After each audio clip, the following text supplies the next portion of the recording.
Thank you so much. I was happy to see Janet dancing, and Lisa, thank you for your hands and dancing to the song. I love that. Hope everyone was enjoying the background music. Good morning, good evening, and a heartfelt welcome to each of you, whether you're joining from the United States, where you're starting a day, or you're winding down in Southern Africa. Thank you for making time to join us. I'm Gloria, a mentor at Believe Girls Club and a podcast host. I hope most of you have listened to my podcast, our podcast. I'm joining you from Livingstone, Zambia, and I have another host. Yes, Lisa, you can introduce yourself. Hi, everyone.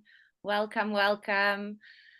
I'm Lisa, a storytelling guide, a coach from Cape Town, South Africa. We will be your hosts for today's Global Sojourns Giving Circle event.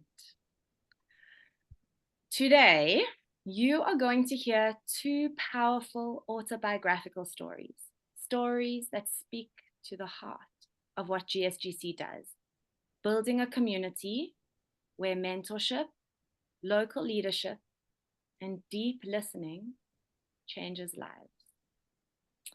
We've created this event not only to showcase its impact, but to invite you into it. We're aiming to grow and nourish our community, and what better way to do this than through storytelling. Storytelling through the heart. These storytellers, Denise and Nika, have been working on their stories for weeks. Crafting and sharing one's life story is no small feat. It's a birthing, an act of courage, vulnerability, and transformation. And tonight, your role, well, today, for some of you, your role is sacred. To listen deeply and to witness. Both Denise and Nika began the storytelling coaching process with some mistrust. Unsure if this would really serve them or their communities. I had to work hard. But something beautiful happened along the way. They leaned in, they found their voice, and now their stories are ready to be shared with all of you.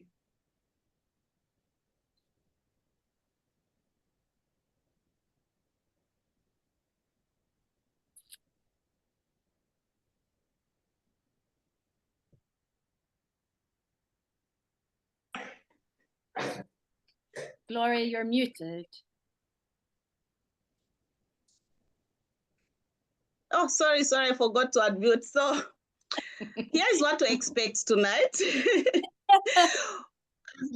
As Lisa said earlier on, we have two stories. So the first story we're going to start with, it's Denise's story. Then we'll hear from Nika. Then we'll have time to open the space for comments and questions with our storytellers. Please mute yourself to avoid background noise. The way I'd muted before I started, I didn't know that I was on mute. So please mute yourself to avoid background noise. You are welcome to keep your cameras on or off. Feel free to light up chats on the comment section, most especially after each story, to just encourage our storytellers after the stories. Please send your emojis and some comments. Then we're going to have question and answers at the end. We will record this chat I will record this chat today. And if you're going to need to listen to it, it will be on our website. Thank you, Gloria. And just to add that if for some reason Gloria drops off the call, we'll understand, because often Zambia will have up to 12 to 20 hours of load shedding, which is a blackout of electricity. So, but it seems like electricity is on tonight, so we're very excited to have her here. It's very wonderful. So yeah, just to remember that this really impacts many people in Zambia. Okay, so to mark the beginning of this space, we invite you to light a candle, or imagine one burning in your heart if you didn't bring one. This flame represents the storytelling fire, a tradition as old as time, where we gather in circle, open our hearts, and listen with care. So you're welcome to take your candle if you have it, and we will now open our circle.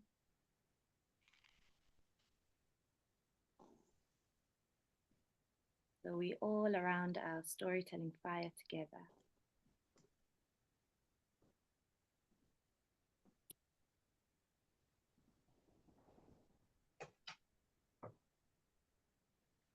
Thank you so much, Lisa. With our candles on, we'll start with our storyteller.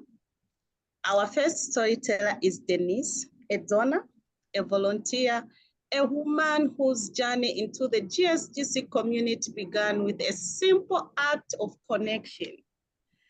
So Donna came as a friend of a friend and decided to stay because she saw the heart of the work. She's deeply generous with her time, her energy, and her spirit. She has mentored, created, and stood alongside youth in ways that have been truly transformative. Denise, welcome. Let us enjoy Denise's story. Let's encourage her. So Denise, the floor is yours. We're excited about your story. Thank you so much. Thank you, Gloria. And Lisa, thank you so much for your coaching and your support. And as I told you, this was much different than expected it to be, but it's been a good journey, and I appreciate that. So let me start by saying, many times people ask me, why have you been so dedicated to Global Sojourns? And it's kind of ironic that that first opening slide had that statement on the back of that t-shirt, I believe in you, because really that's the most important piece to me. I believe in Global Sojourns. I believe in their mission of empowering young women. I believe in their vision of breaking the cycle of poverty. And why I believe that has something to do with my own personal story. So first, let me tell you about that. My professional background is that I spent 30 years in education. I was a counselor, a teacher. I coached high school girls soccer, and I was an administrator. When I left education, I consulted for several years, and I did organizational consultant. I helped organizations through strategic planning processes, through project planning, program planning, just group facilitation, whatever they happen to need. When that kind of actually, what stopped it was COVID, to be honest. And ultimately, I ended up becoming a volunteer for the family court system. And those of you in the United States know that what that means is I am an advocate for children who have been taken away from their parents due to neglect or abuse. And I've been doing that for 11 years now. And that is something I do with joy. It's a difficult job, but because I'm advocating for children, it's important to me. Now, in terms of my personal story, which is, again, part of why I believe in GSGC, my personal story really is reflected in a couple of different things. One is, as I was growing up, starting as a young child, I was incredibly, painfully shy. Now, I know a lot of you probably can say, well, I was really shy too. But my shyness oftentimes just paralyzed me in so many ways that it prevented me throughout my entire lifetime for many, many years until really late adulthood from keeping me from doing things that I wanted to do because I was just so petrified to get into doing anything until the only thing that saved me is I knew education was important and I got into college. That was another story I won't go into, but I got into college and my very first class that I took required that I do a behavior change project. And my behavior change project was to tell myself, I set a goal that I was going to speak one thing in a small group, just one thing. I kept that goal throughout my entire 4 years of college. And that goal actually helped me to get into teaching and helped me to the point that today I can speak in front of large groups. And here I am speaking in front of you. And I have to share, I don't know if you can see this. I showed Wendy the other day, but it says, I won't be remembered as a woman who kept her mouth shut. And that kind of speaks about me because here I am, the person that couldn't open her mouth to begin with, and now you can't shut me up, which was part of Lisa's challenge in trying to prevent me from talking too much. So that was one thing. The other challenge in my life was at 16, I became a teen parent. At that time in my life, that was a big, big deal. My grandmother called me a slut. My mother worried about what everybody was going to say and what we were going to tell people. I lost all of my friends because their parents wouldn't let them associate with me because, oh, God forbid, I was a bad influence. I lived in poverty.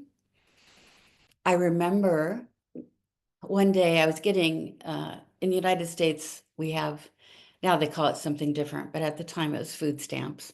I was on my last day of the month. I was out of food stamps and I had $1 to my name and I had to feed my daughter. And I remember thinking, I've got to figure out what I can do. I went to the store and with that $1, I bought a small carton of milk and a package of macaroni and cheese. And I fed my daughter that day. I remember another time living in a house where we didn't have running water in the kitchen. I had to wash the dishes in the bathtub. There was termites, cockroaches everywhere, silverfish all over. And I was afraid to get up in the middle of the night to go to the bathroom because I had no idea what I was going to step on in getting up in the middle of the night. So those two things were very powerful influences my entire life because I wanted to get out of that. I didn't want to relive that again.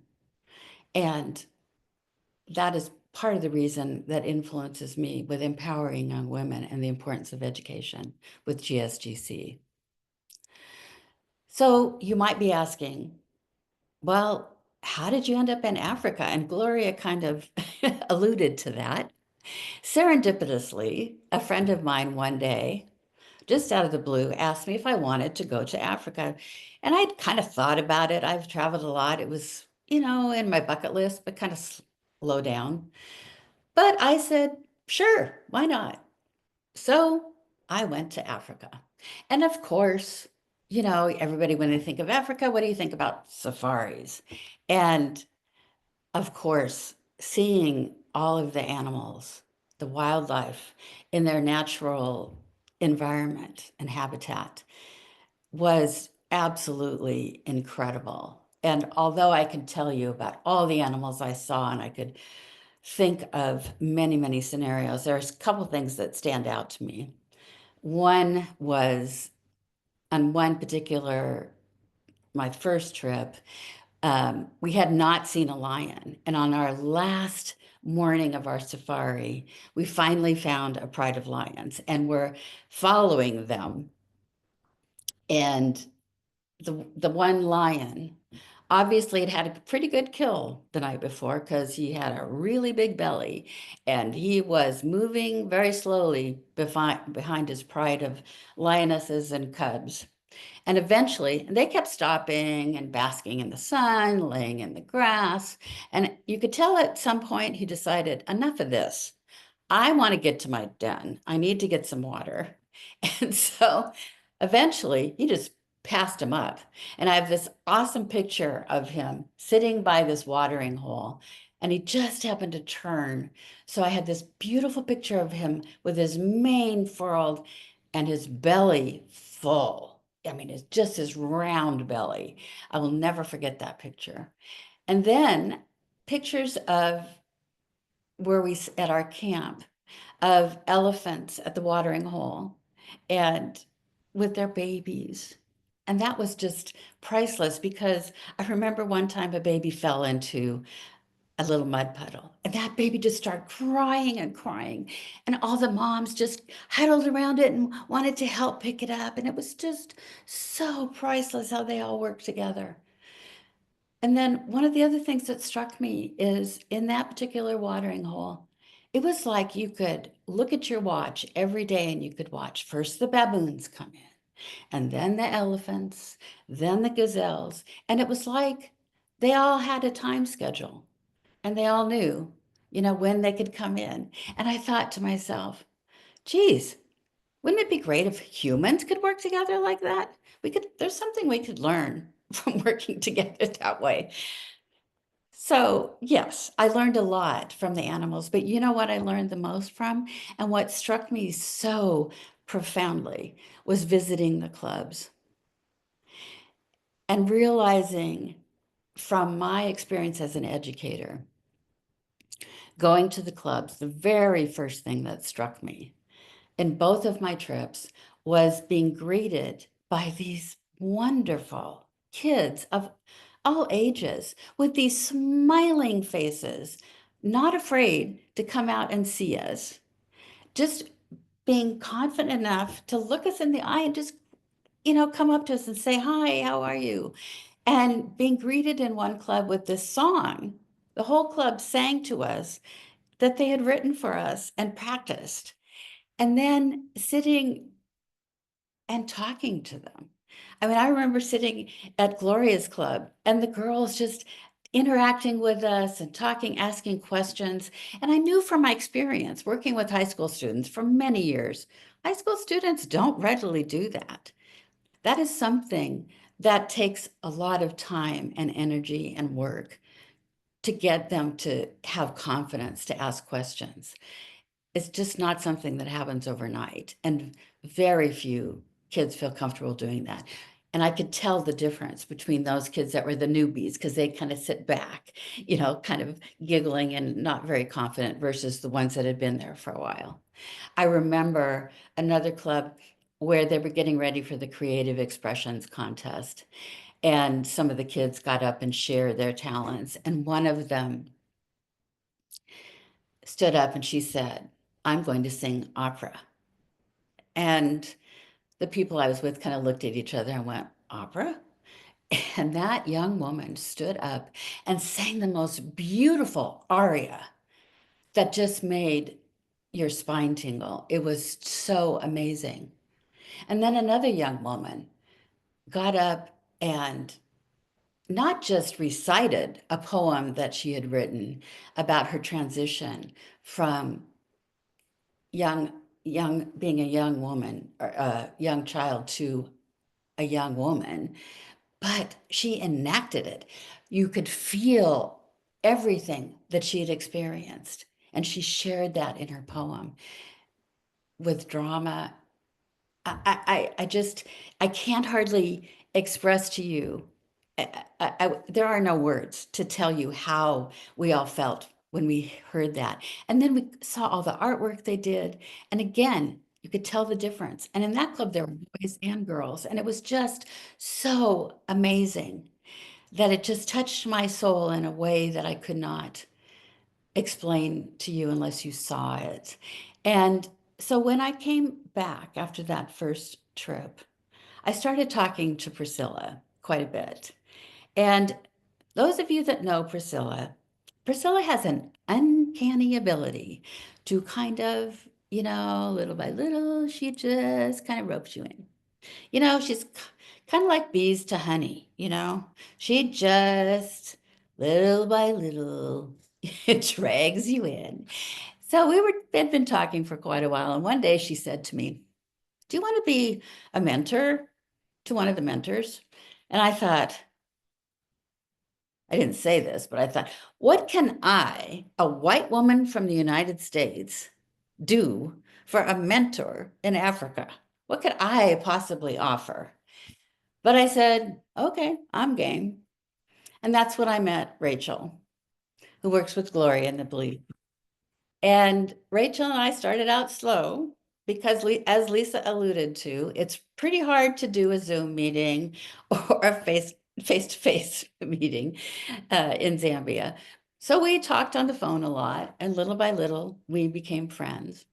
And one day, Rachel said to me, Denise, do you think you could help me with my alumni group or with some of my alumni? Because they're having trouble getting into schools, into universities. They just keep getting rejection letters. And I said, sure, why not?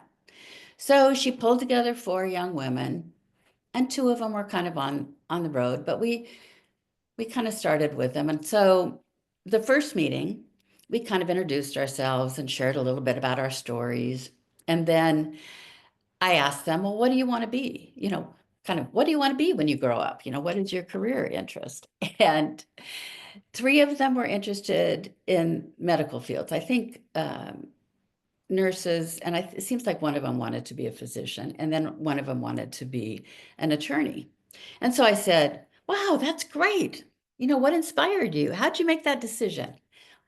And without skipping a beat, Charity pops up and says, oh, we watch Grey's Anatomy. And I went, you guys are no different. I mean, I didn't say this out loud, but you guys are no different than all of the high school kids I work with in the United States. So I knew right then I could work with these kids. And so I used all of the skills and knowledge that I used with high school kids in the United States. We did interest tests, we did informational interviews, and all of those kids are now in college and doing quite well.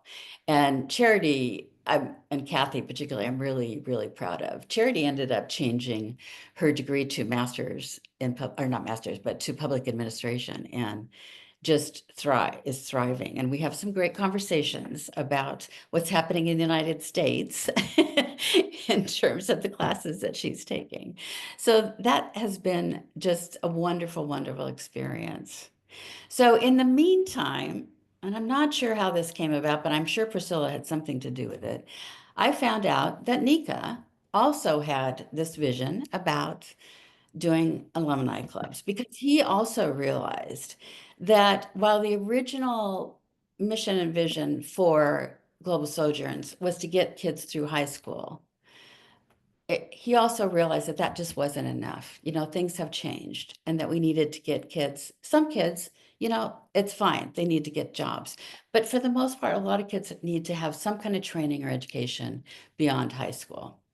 So eventually Nika and I connected, and we started talking and planning. And I went back again to Africa, and we worked with Mercy, Prosper, who were now going to be the mentors with the Youth Mentor Center with their alumni club, and Rachel, who was going to be working with the alumni part of the Believe Club. And Mercy I had met on my first trip. And so it was so much fun working with Nika and those 3. I always remember the first day, because we had decided Nika and I that the time of day we'd start would be 9 o'clock. Rachel had come in the night before. She was going to stay with me. And I always remember, sorry, Nika, I'm telling on you. I always remember that first day, Nika had texted me the day before and he said, I'm going to be there a little bit early. I said, okay. Well, to me, a little bit early was, if we were starting at 9, he would be there at 8:30. 8:30 comes and goes, no Nika. 8:45, no Nika. 9 o'clock, no Nika. Finally, I think it was about 10 after 9, Nika. So I knew him well enough at that point. I just had to give him a bad time. So I did. And Nika looks at me, and with his great smile that he has and the laugh that he has, he threw back his head and he just laughed and he said, Zimbabwe time. That's Zimbabwe time. And so every day we started on Zimbabwe time. And I kind of got used to that. It was okay. We got our work done. We got our work done on time. And I'm so proud of that group because they created this manual. The draft manual, we consider it a living document. We created a support system for the alumni because we realized it's not just about what you teach them, it's about the support you provide them, just like the mentors do in the clubs. It's not just about what you teach them, it's about the wraparound support that you give them every day, because life isn't just about the skills that you know, it's about how you support them in their day-to-day lives, because there's always challenges that they face. And so we're very proud of what we're doing. We're adding more lessons, we're changing things, and we're adding a couple more groups. So it's just been a phenomenal experience. The best part for me was Rachel stayed with me and she and I got to know each other on a much deeper level. She stayed in my room, and we had many late nights after dinner, laying in bed, talking and sharing stories. And I knew some of her background, but I didn't realize that she had a similar background as a single parent as I did, being somewhat ostracized by her family. And so now I have my African sister, Rachel, and my African daughter of Mercy, and an incredible friend in Nika and Prosper.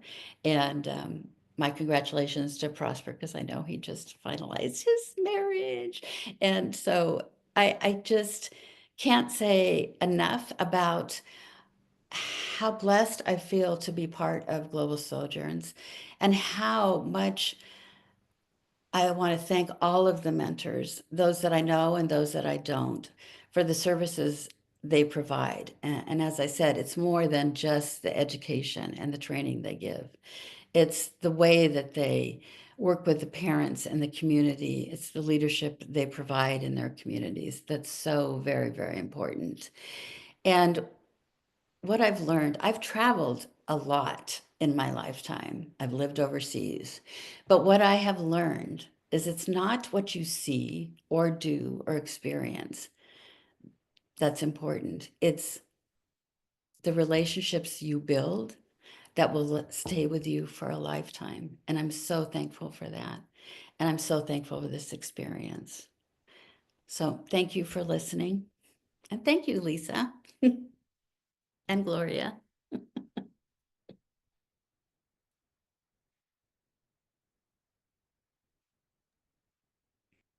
Yo, I'm definitely celebrating. Thank you, Denise.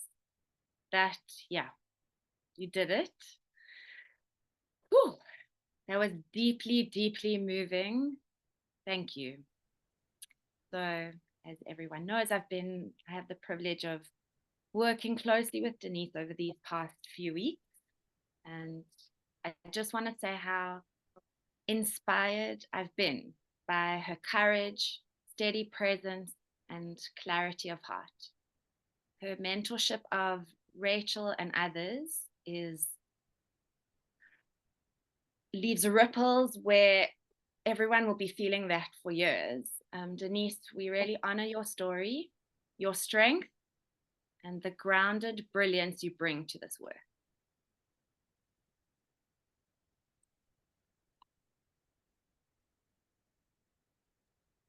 I'll also take a deep breath. Whew. Denise, your story it was a wow. I think now I know more about Denise. I know we met, but I didn't know much. But after this story, thank you so much. Your story was, after listening to that story, you'll be forced to take a deep breath and say, wow, thank you. So our next storyteller is Nika, a GSGC mentors coordinator, a visionary, a leader, and a deep listener.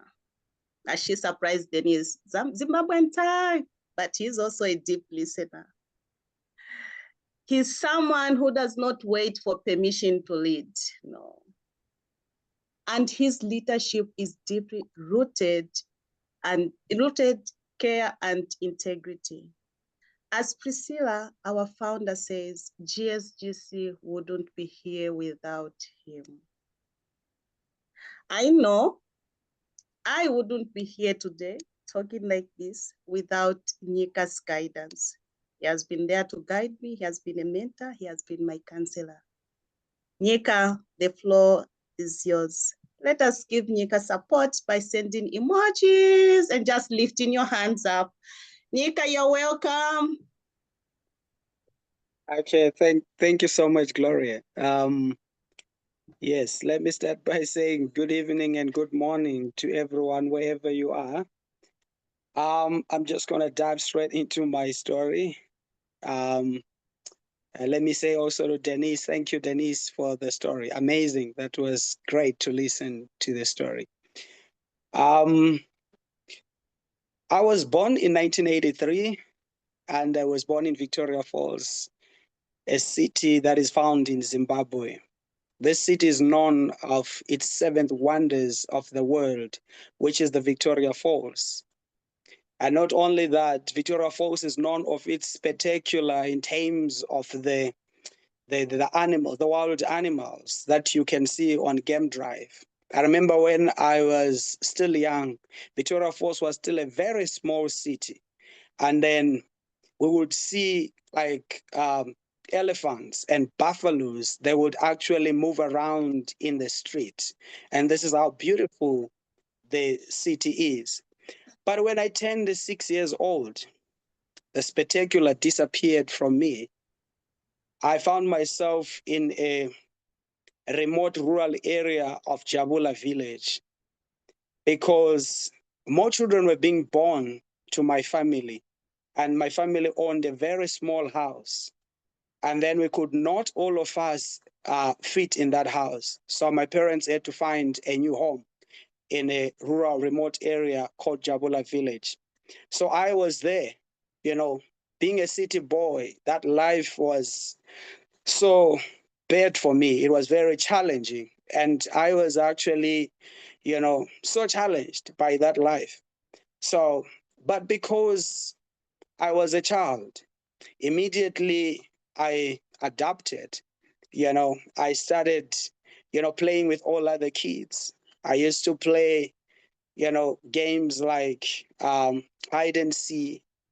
We played building mud homes. We also played mom and dad games with everyone. So innocent. It was so amazing.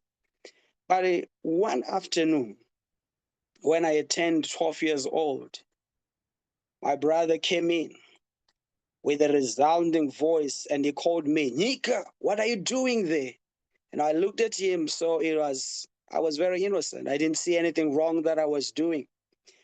But I could tell from his voice that he was seeing something wrong with me. And then he says, tomorrow I'm going to go out with you to head Kirkland. And you should stop all this girlish behavior. You are going to be a man. So yeah, that was good. I wanted to be a man too. Immediately the night vanished. Tomorrow was there, and it was the morning. And there is my brother, early in the morning, with his whistle that would cut the air. And his two dogs followed him when they hear the whistle. So I ran after him. So as we went out into the bush, just behind our kegli, we're going out. The place was so rocky and with thorns. It was mountainous going into the bush because we're going to take our cows for grazing. So as a 12-year-old child, I was tired and I just started crying and I said, I'm tired. And he just turned back, slapped me, and I said, you are tired. It's time for you to become a man. And if you keep crying, I'm going to continue to beat you because I want you to be a man. So I kept quiet because I didn't want to continue to be beaten. So immediately we got to a place where everyone else, all the other boys and all the other men were heading cattle. So there I was, what I saw there was a different thing altogether. It was so very inhuman stuff happened in the bush. They could make us pick up a fight without any offense. We would fight as boys, and they would tell you a man has to defend himself. Because I was still weak for such kind of games, I was beaten and I to bleed. But, your crying was not important there. It was not a way for somebody to have mercy on you. They would continue to beat you. If you were beaten, you become a slave of everyone. You'll be sent around, to tame the cows, tend the cows away from the field, and you will do everything. And the emphasis was, don't be a girl, be a man. And that was what was being said throughout. Time came that we should go back home. At the time when we were now going home, I was so in my heart filled with this to say, I'm going to tell my mom what happened here. So as I was still thinking, saying I'm going to tell my mom, it was as if they were reading my mind. My brother immediately says to me, whatever happened in the bush cannot be shared at home. If you share it, worse would happen to you. I was so terrified. So we got home. That evening was not a good evening for me. I was quiet, thinking about tomorrow, that tomorrow the same thing would happen to me again. I was so worried, but immediately it's as if the night knew that I was supposed to go back there. The night vanished. It was morning again. But as I went on, every day going out there, I got stronger.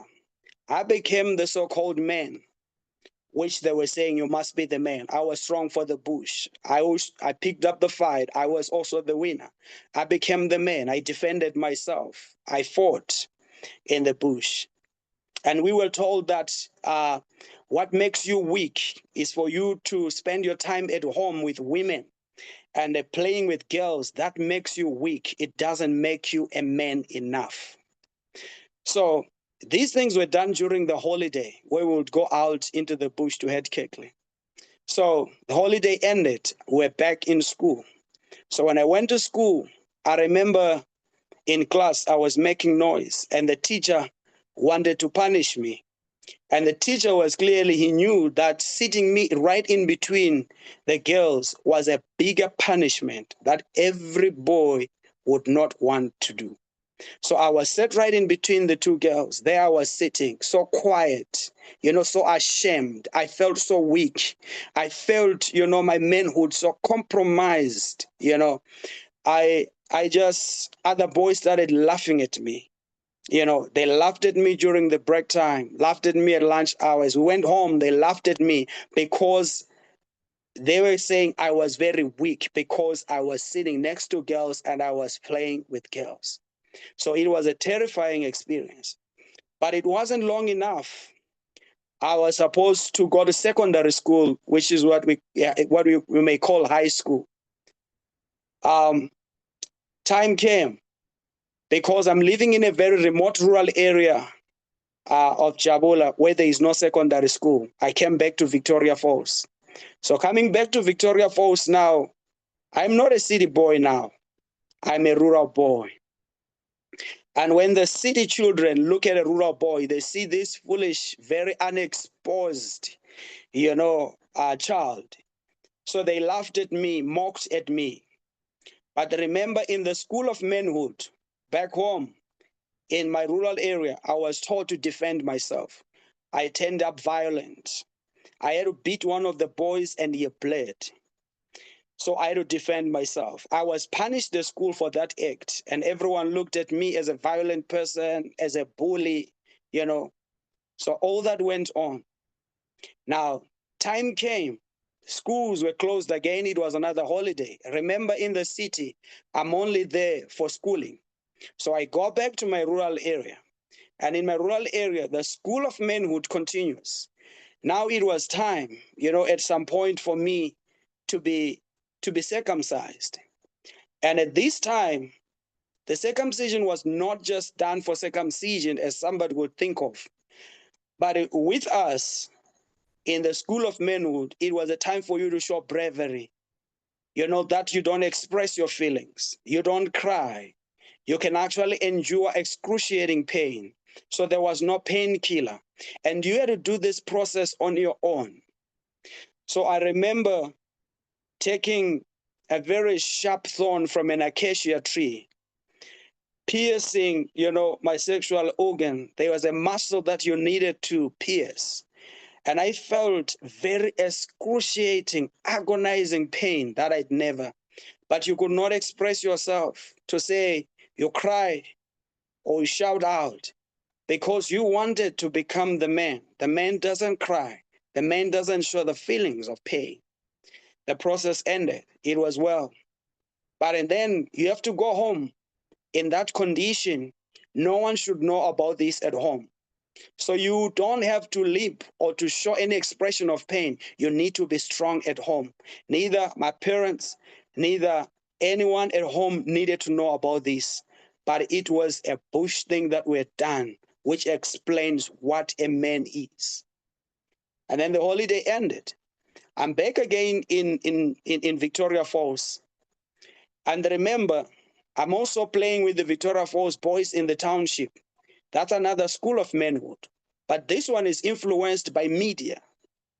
There are TV shows. A man is one who drinks alcohol. A man is one who smokes. There is the issue. I remember one day, the other guy who used to stay in the neighborhood, he was older than us. He calls us, he says, come, we want to watch a movie. And the guy plays,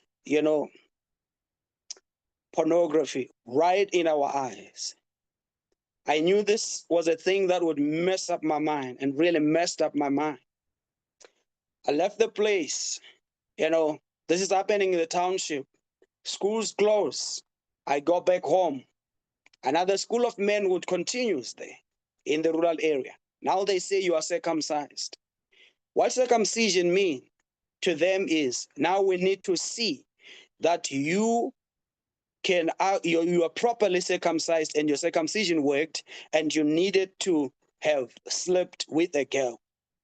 And that to me sounded like not a good thing because I was afraid to do it.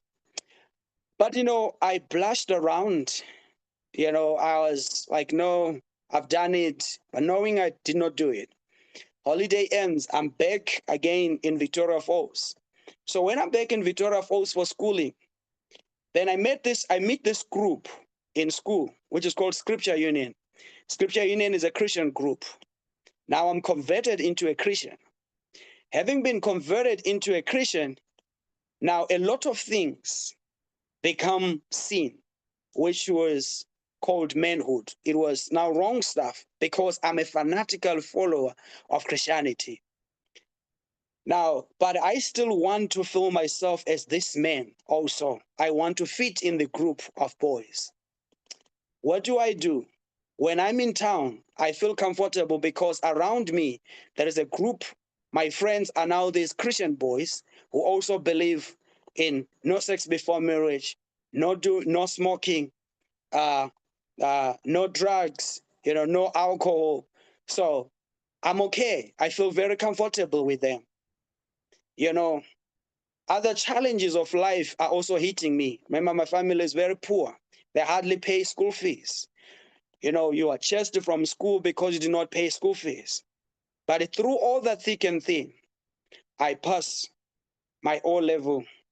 I passed my A level.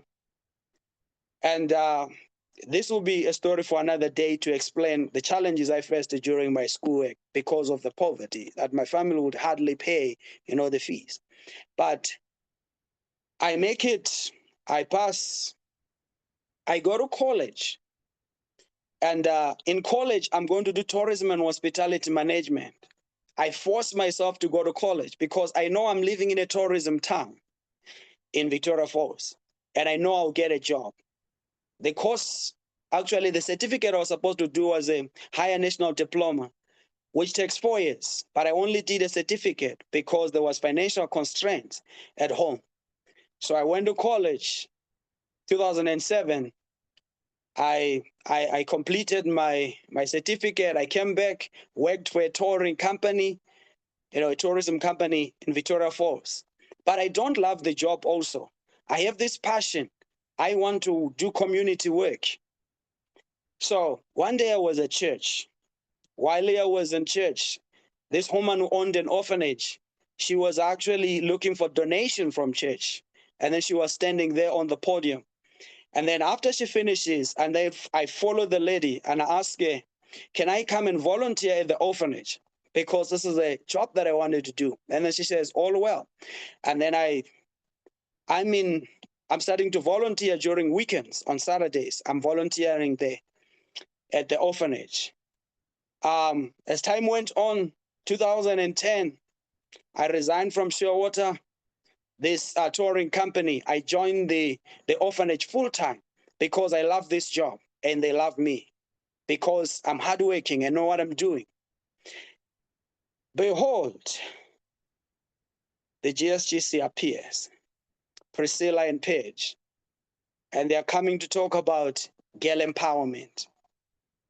And remember, despite my Christianity, but the culture of manhood does not agree that a woman should be empowered because it's a process that usurps power from men.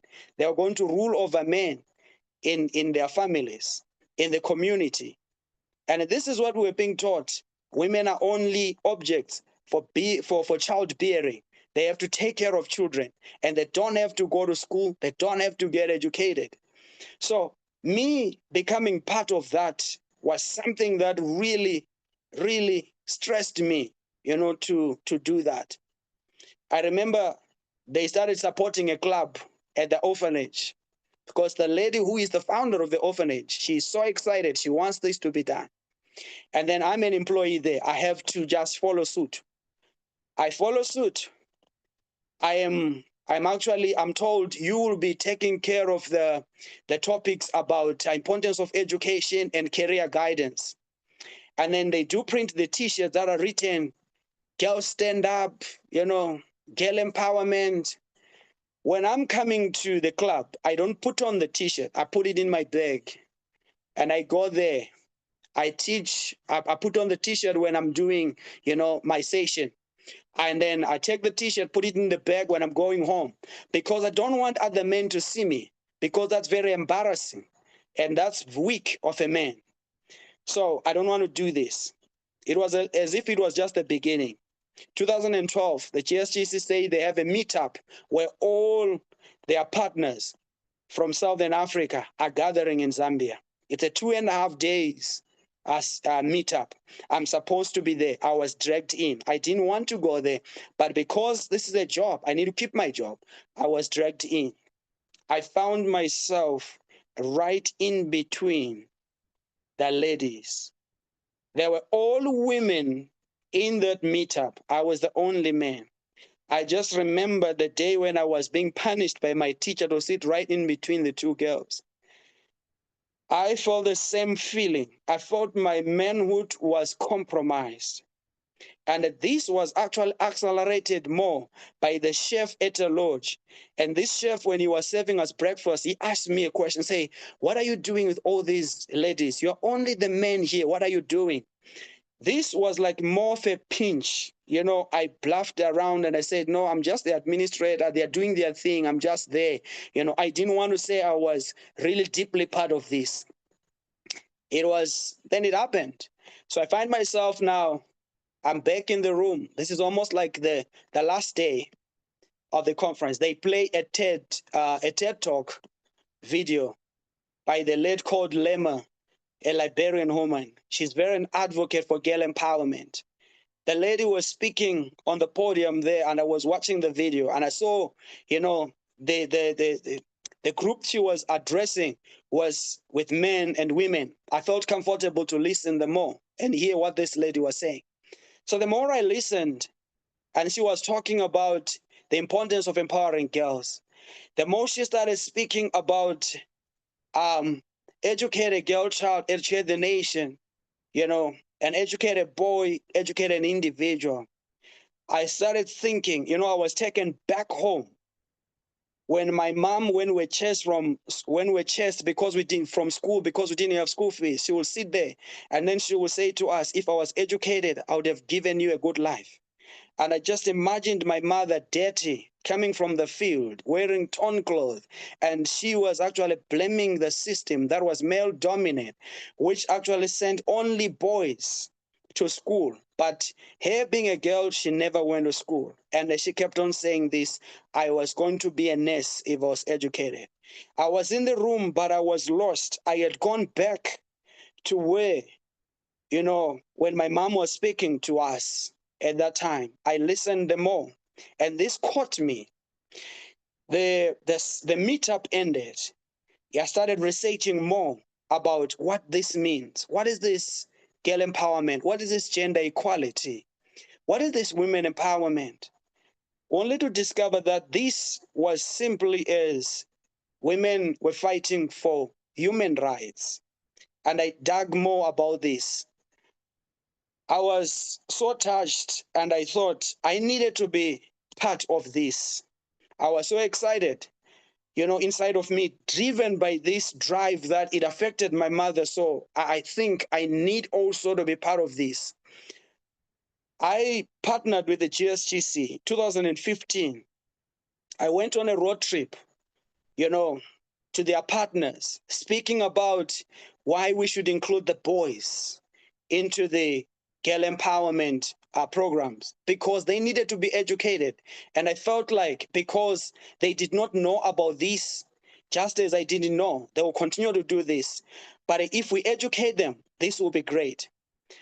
But I'll tell you the resistance that I first from the men, the teachers, you know, I would meet the teachers, I'll meet the boys at school.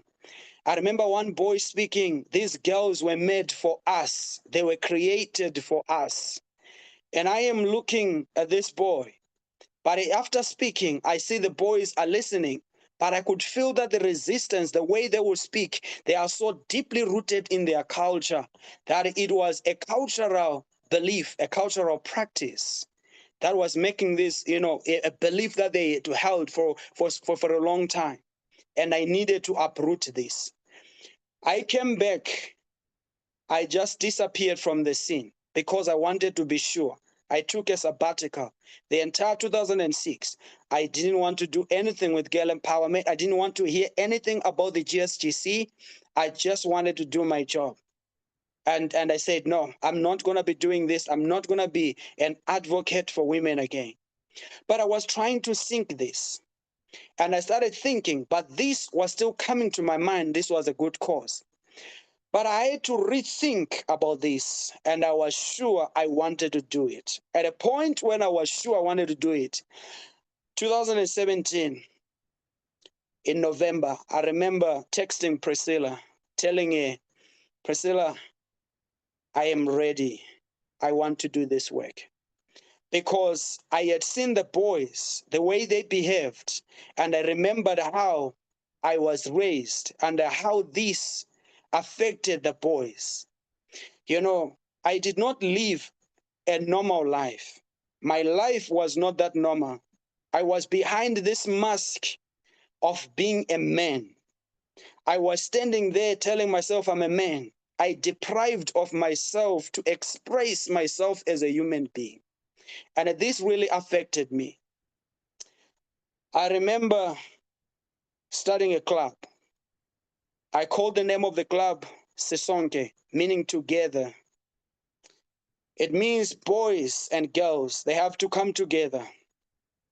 And women and men, we come together and we fight for the empowerment of women, because this is just a human right. When I started working together with the GSGC and doing this work, starting our club, I remember the community at first, they resisted. I remember one parent refused to sign one of the registration forms for their son. And I said, I don't want my boys to become like girls. It was a tough, a challenging walk. But as we continued, and as I speak right now, we have got results in the community. Our boys that come to our club are responsible boys. They cook at home through the activities that we do with them. They fetch water in their homes. And their parents call us and they say, you are teaching our children to be responsible. And they are very good boys. They no longer spend their time playing, but they are responsible boys. And as I speak right now, we have a scramble of parents calling us to make sure their boys are part of the club. And they want to be part of the club. And boys themselves actually flock and they come to become part of the club. Not only that have affected the boys, but let me end with this. Work with the GSGC and why I will continue to advocate for this. This has given me freedom.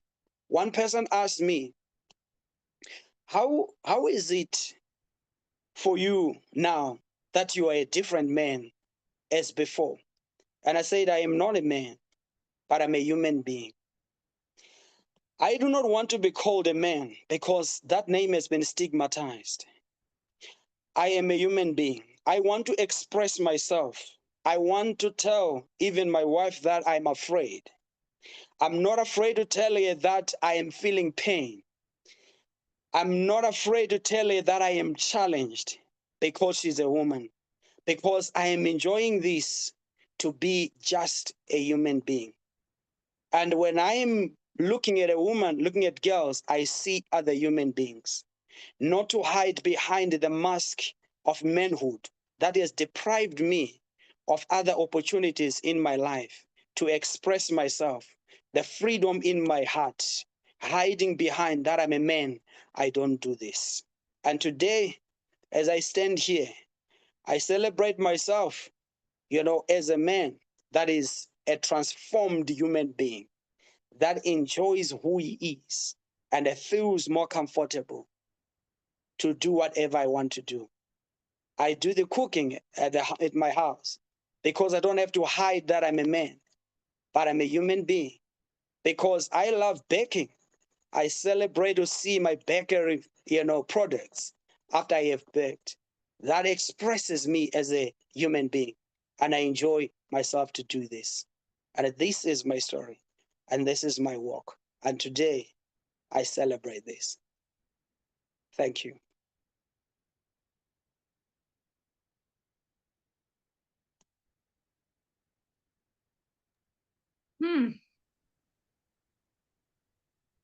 I've heard this story in many versions over the last few weeks, and you still managed to move me to tears.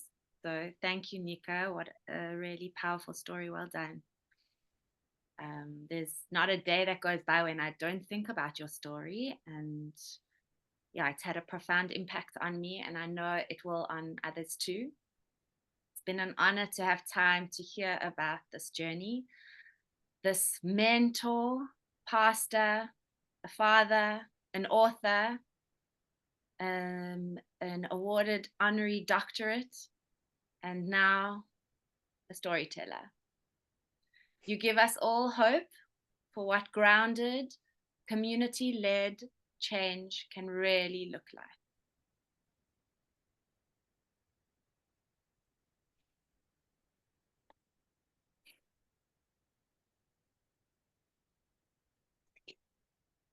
Gloria off.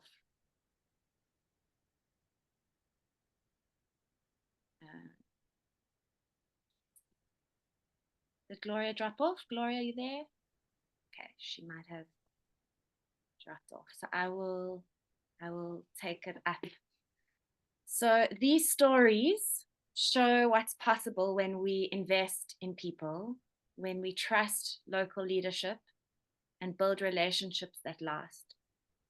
GSGC's impact is powered by people like you, and tonight we're inviting you to become a monthly donor. So it's not about how much, it's about consistency every month. So some people give $10, some people give $50 a month. It would be up to you.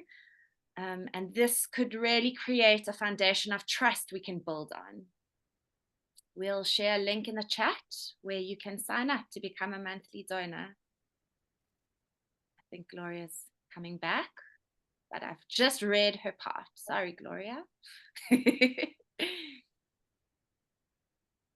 Yeah, so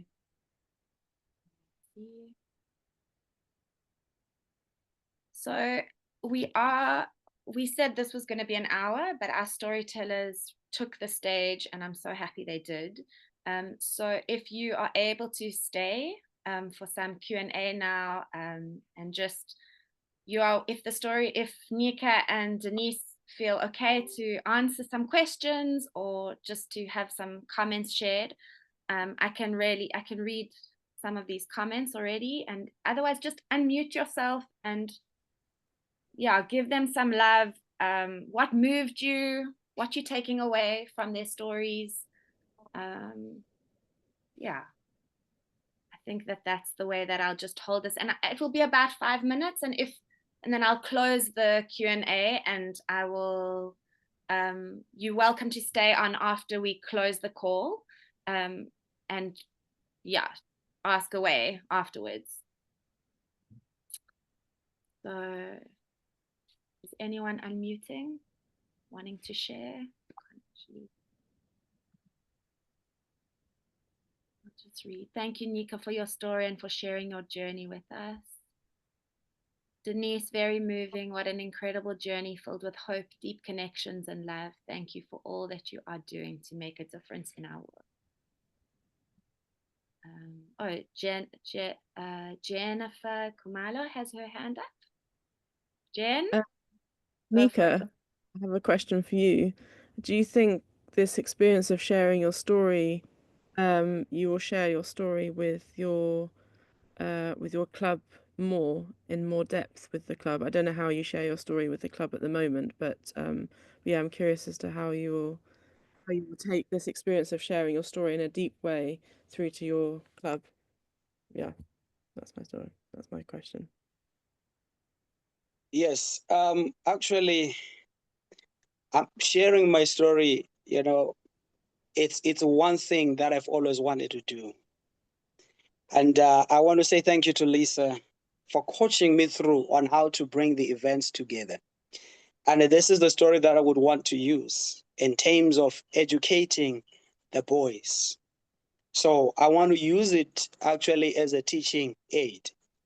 And even as I speak right now, I'm a father of 2 boys, and my boys are right on this call and they're listening to this. I told them they need to hear this. And this is the story that I've been sharing to them and telling them and how that is not manhood, but manhood is you being a human being and express yourself the best way you can and enjoy your life. So it's a story that I want to use. And as Lisa said, as an aspiring author, I want to document this story into a book that the boys can actually use and that can reach other men. And they can understand what really manhood is. It is not this mask that we've been putting on for a long time. Yeah, I feel very emotionally about what they call manhood, how it really affected my life over 27 years. I was held my whole teenagehood, I don't want these boys to go through this because it's going to affect their life, affect their future. Yes, let me just summarize this by saying yes, I would use the story as a teaching aid. Yeah. Thank you for your question, Jen, and thanks, Nika. Are there any other comments or questions in the chat? Stacey saying an incredibly moving testimony of humanhood. Beautiful. The tears are flowing. So moved by your journey. So thankful and hopeful for men, for humans like you. Oh, thank you so much, Stacey. Yeah, agreed. Any other questions, comments?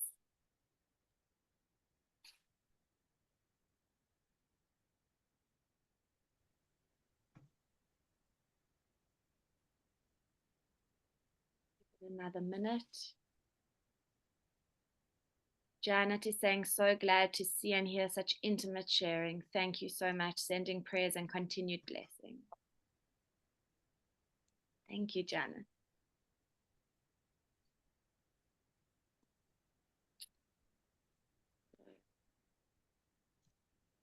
You're welcome to just put your comments and or questions in the chat, and we can. There's nothing. Doesn't seem like there's. We can now close our circle.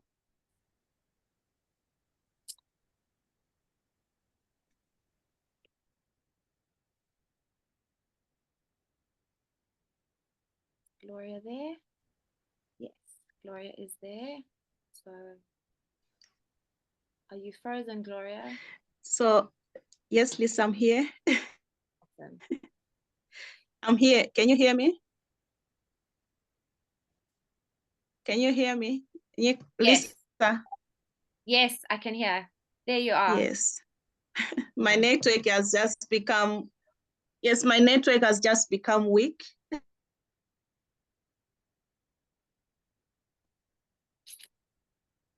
Yeah, this is Zambia often. Yeah, it's a bit choppy. The network's a little bit choppy. Of network, but you're just.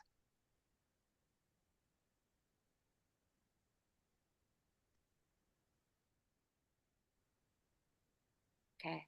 Can you hear me now? Now, yes. Okay, thank you so much, Nika, for your story. It's so motivating, encouraging, and it's just, I don't know, I've no words about it. So thank you everyone for joining this circle of stories and spirit. We hope you leave feeling inspired. I am inspired. I was tearing actually when Nika was talking about this story, and also Denise's story. So I'm truly inspired, connected, and feeling something motivative, something meaningful.